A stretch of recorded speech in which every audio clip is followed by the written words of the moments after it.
Hello, dear zoos learners. Welcome to our zoology class.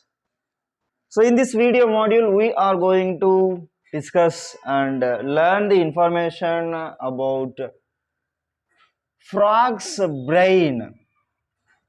The brain of the Rana hexadactyla or Rana tigrina, and the structure and the parts and the functions and where it is located and what is the features. Everything we are going to discuss in this video module. So the topic is brain or nervous system of frog. So generally we knew in Latin term encephalon in the sense brain. So brain in the sense encephalon. Brain is generally located in the skull, especially in the special cavity that is called cranial cavity. So the brain is protected or covered by the hard bony surface of our skull is called cranium.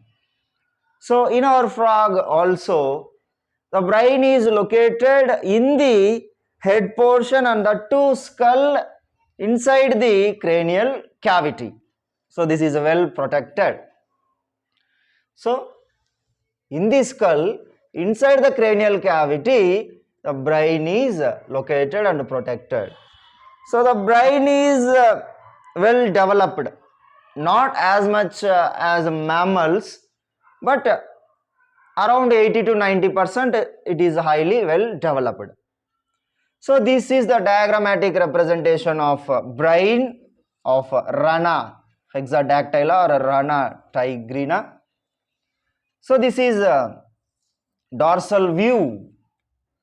So here we did not get that back view, nothing but ventral view. So this is a dorsal view and these are the parts indicated with the help of different colors. Let's see one by one. So same as in our mammals or mammalian brain, the brain is enclosed by special membranes. In mammals, brain is enclosed by triple membrane. That combination is called meninges. Outer one is dura mater, middle one is arachnoid membrane, then innermost one is pia mater. But coming to the frog, here two membranes combination layer is enclosed the brain. Not three membranes, only two membranes. That combination is called meninges.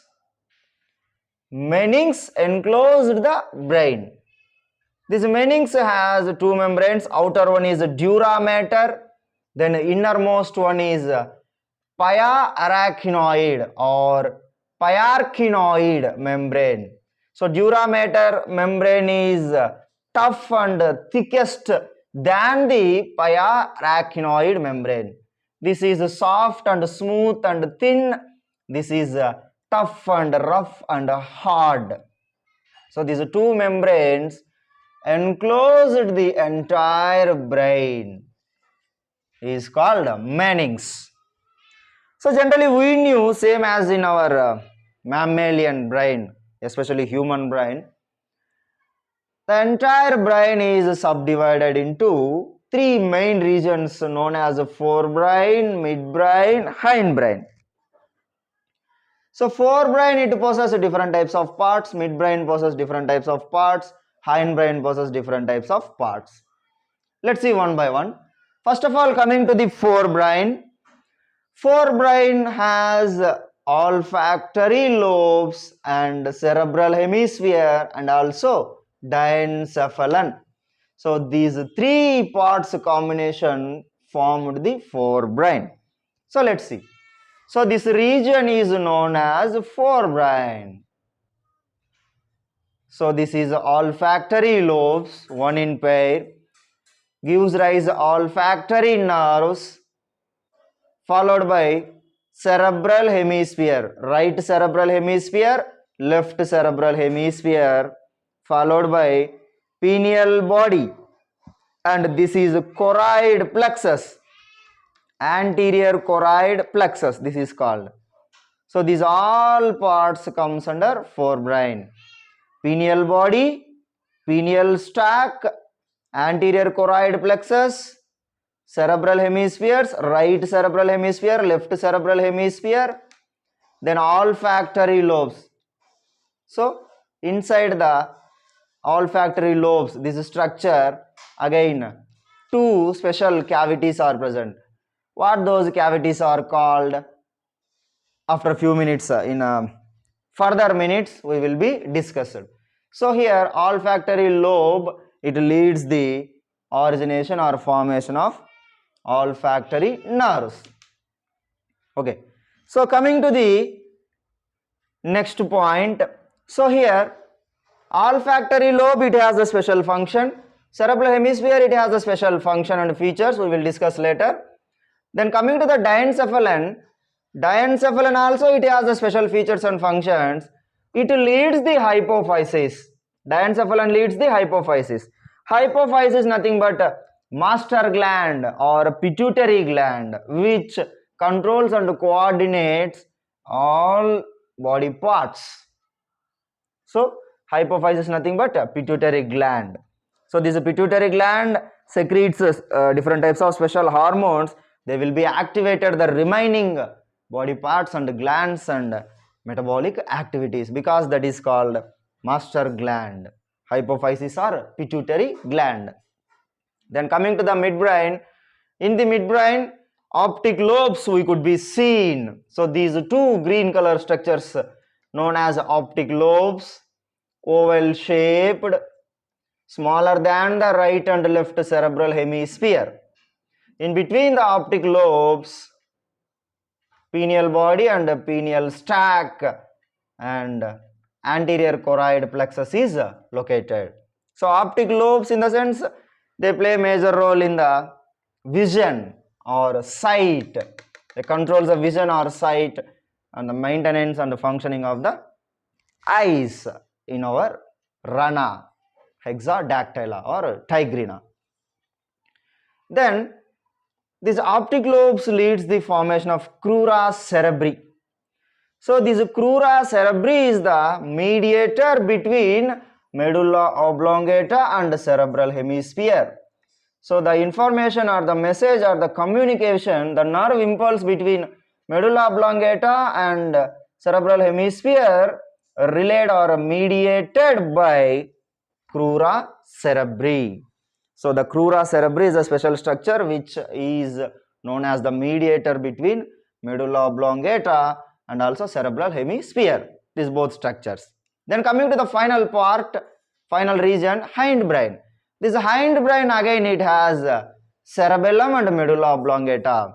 We knew the main function of the cerebellum, voluntary actions, the muscular contraction and the posture and the locomotion of the frog is under the control of cerebellum. But in our frog's body, cerebellum is slightly and poorly not well developed. I mean, the cerebellum structure is poor, not well developed. So it's not rich according to its function. Functionally, it is not rich and highly well developed. It's just poor. Poor in the sense, not like in mammals.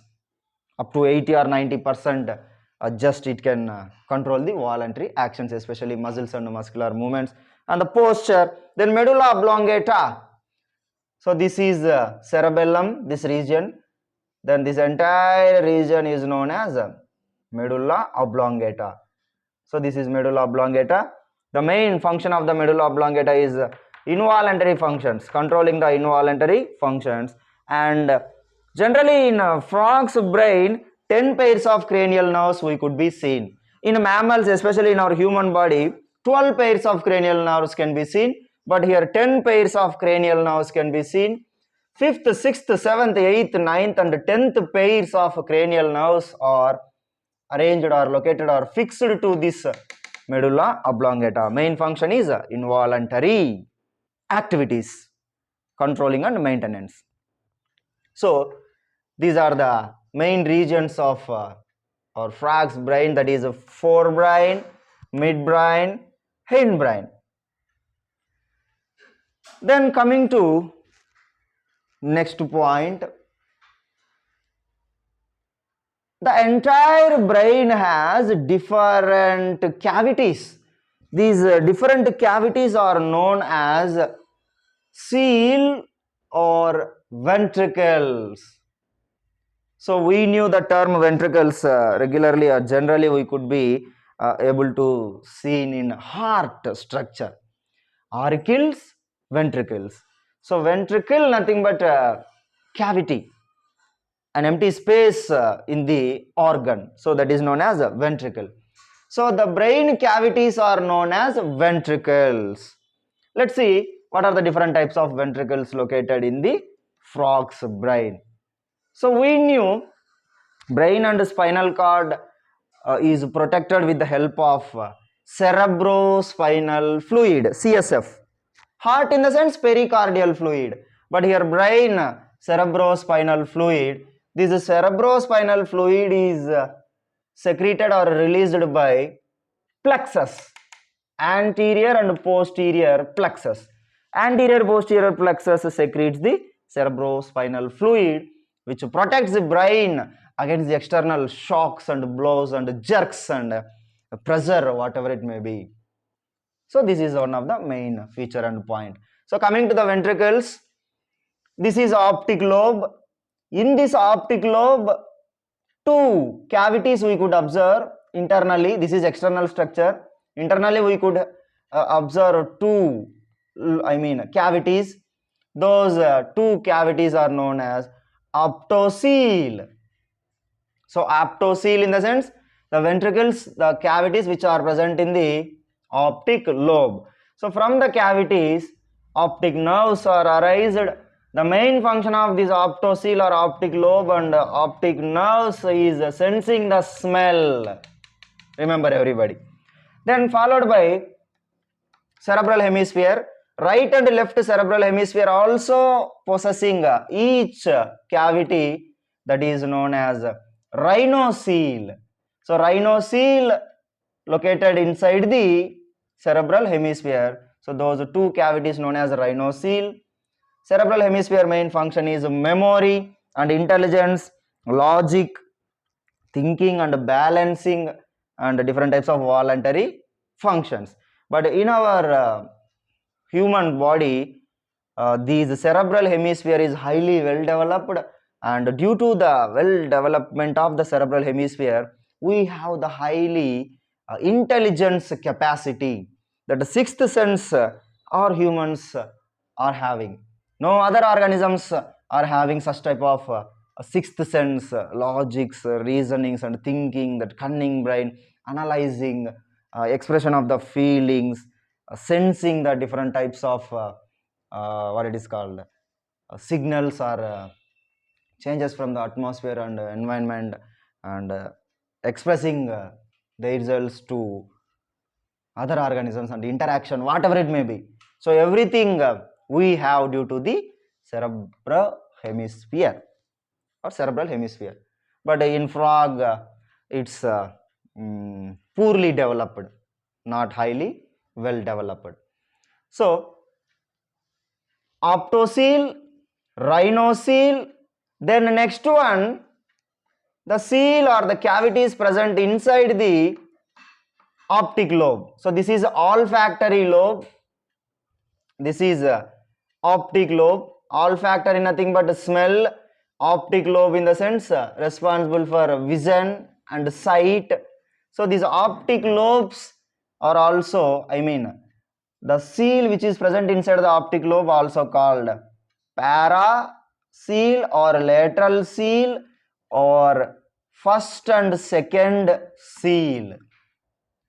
Paracele or lateral cele or first and second cele. Which one? Which are located inside the optic lobes. Inside the olfactory lobe, optocele. Inside the cerebral hemisphere, rhinocele. Inside the optic lobes, para or lateral or first and second cele. So from here it leads the connection into diencephalon. So inside the diencephalon also there is a special seal or the cavity or the ventricle that is called third seal or third ventricle. Scientifically it is called diocele. So diocele in the sense diencephalon. So from the diocele the final connection leads into fourth seal that is called myocele. So this myocele is connected to diocele, then finally it leads into central canal. So from where the spinal cord is arised. Okay, dear everybody. So once again, optocele, rhinocele, para or lateral or first and second seal, followed by here diencephalon, that is diocele, again myocele finally opens into central canal. So from here the spinal cord will be originated or arised or formed. So let's see the functions. Finally, olfactory lobe responsible for sensing the smell. Cerebral hemisphere is memory and intelligence and analyzation and some type of voluntary actions. Then the next one, especially diencephalon participate mainly fats and carbohydrates metabolism and maintenance and everything. Then optic lobe participate in the sight or vision. Cerebellum involves in the muscles control and coordination and voluntary posture and maintenance of the body of the frog. Then medulla oblongata involuntary functions like heart and lungs and blood supply. So and whatever the involuntary functions, those all are maintained by medulla oblongata. Then followed by spinal cord. Then internally CC, nothing but central canal. So this is the information regarding the entire structure of the frog's brain and parts and regions, and the ventricles are the cavities and each and every part functions. Dear juice learners, so in next video we will meet with one more beautiful topic. Till then, take care everybody. Good luck.